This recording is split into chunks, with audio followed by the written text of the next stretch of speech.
If you haven't heard, because only recently you've actually figured out how to configure your modem so you can actually connect to internet, there's a bit of a hardware shortage going on right now in the tech world, and as so many people on the internet that are desperate for attention would quickly remind you, one of the main things affected by all of this is the graphics card supply. And this has led many people to resort to some very desperate measures. Some pay 2 to even 3 times MSRP from scalpers.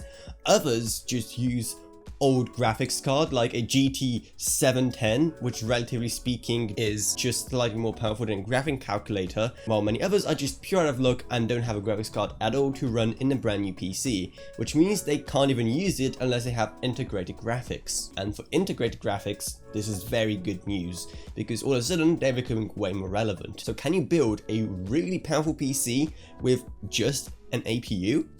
Well, let's talk about it, shall we? Firstly, if we want to have the best of the best performance without a graphics card, we need to see exactly what APU we need to get. And for that, we have to turn to the flagship Intel CPU, the 11900K, because AMD still doesn't have current gen APUs. They are supposedly coming in the future, but right now we still know nothing. And inside it, we have one of the most powerful Intel graphical solutions, the Intel Graphics UHD 750 GPU. And as you can expect, it's far from the most powerful thing in the world. So with just a 1.3 GHz boost clock and not too many render cores to begin with, it's definitely gonna be far from a great experience.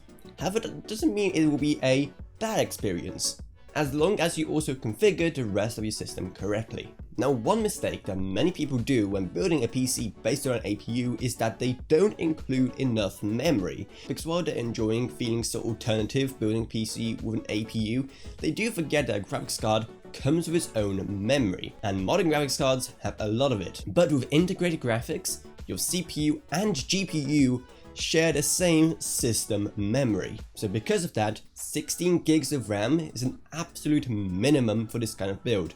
32 will be preferable if it's in your budget. Though seeing how much you're already paying for an 11900K, 32 gigabytes of RAM probably wouldn't be too much of a stretch, so that's something. But also, while you're picking out RAM for this build, you also want something with super high speeds, because again, you want to minimize the bottlenecks of everything else in your PC, so then the only real bottleneck will be your poor integrated graphics. So some super high speed RAM, like some ballistics from Crucial or Trident Z from G-Skill, which can go 4000 MHz, maybe even 5000 MHz, would be ideal. So you have your CPU ready, you have your ideal RAM picked out, and now you're ready to go, just to experience exactly how mediocre the gaming experience will probably still be.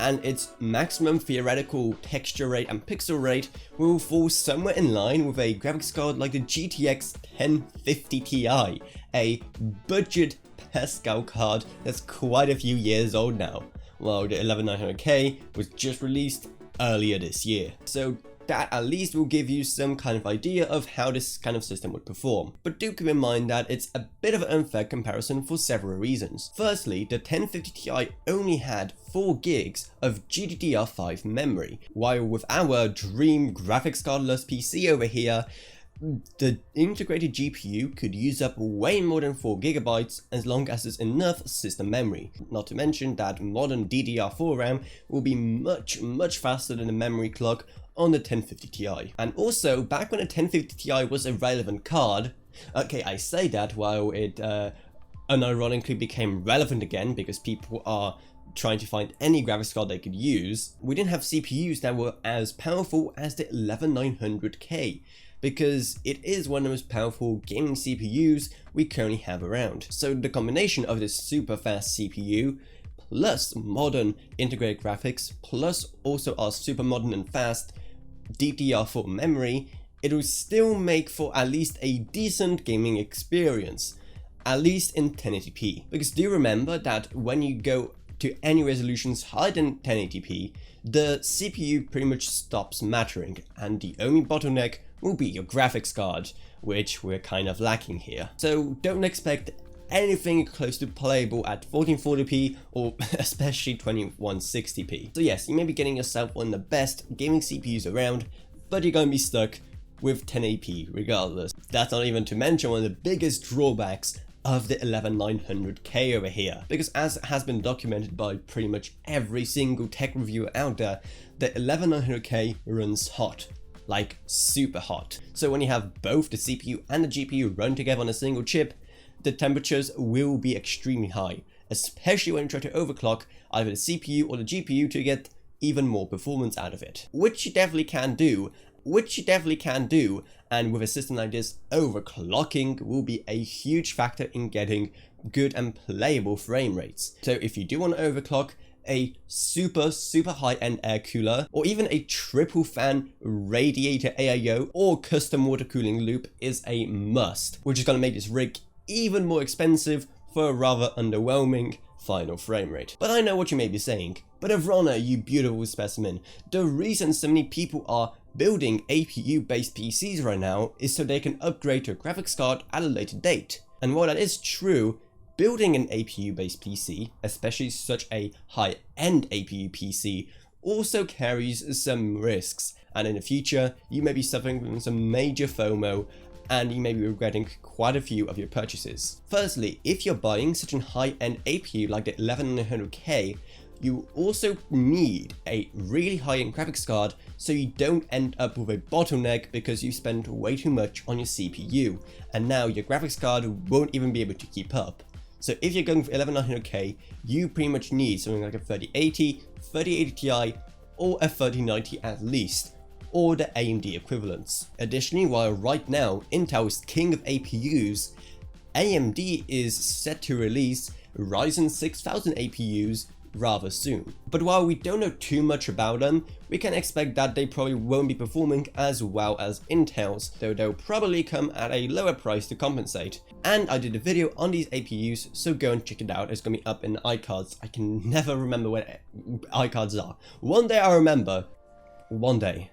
Just like one day maybe I'll finally get my hands on a current gen graphics card. Another important thing to consider is that if you'll be building such a build right now, you'll be also locking yourself into a DDR4 and PCIe Gen 4 platform. While if the information we're getting from AMD and Intel is to be believed, we may be getting our first DDR5 and PCIe Gen 5 platforms later this year or early next year. So it's a very strange time to buy any motherboards and CPUs at all now, because with DDR5 and PCIe Gen 5 looming on the horizon, it's just way too risky to be locked into a system with no upgrade path in the future. But still, if you need a decent-ish gaming experience with an APU, you could go worse than an 11900K with some decent RAM and decent cooling. I would love to benchmark a kind of solution for you, but yeah, this channel is nowhere near big enough for me to afford that kind of extravagance. But if you do want to see my channel, do benchmarks for this kind of crazy hardware, then make sure to check out my Patreon, because even $1 a month goes a long way in helping my channel, and it allows me to make way better videos, long videos on way more interesting topics. I'd also love to thank my patrons Gavin Burns, Ryan LKB, Naomi Sushi, Tiffany Jacobs, and Meg Sumner. Thank you guys so much. Also, definitely let me know what you thought of this video, because I'm actually planning on turning this into a whole series, talking about, you know, having a decent gaming experience, but without having top of the line stuff, or even if some parts missing out right, like a graphics card. Also, while you're browsing the video description below for my Patreon link, and once again, you should definitely check it out if you want some awesome tiers and if you want to support the channel at the same time. But down in the video description below, you will also find our Amazon Associates links, plus our old custom affiliate links, so those are both awesome ways to support the channel monetarily as well. Plus our Discord server if you want to talk to me or us at this or whatever else really. Plus we're hosting an art contest in my Discord server, so definitely go and check that out if you're an artist. Plus the social media links are down there as well, so tons of stuff for you to check out, and you should definitely check it out because it's all awesome. But anyway, that's about it, so I hope you enjoyed this video. If you did, remember, subscribe, like, whatever, and I'll see you all in whatever I make next. Goodbye everyone, goodbye.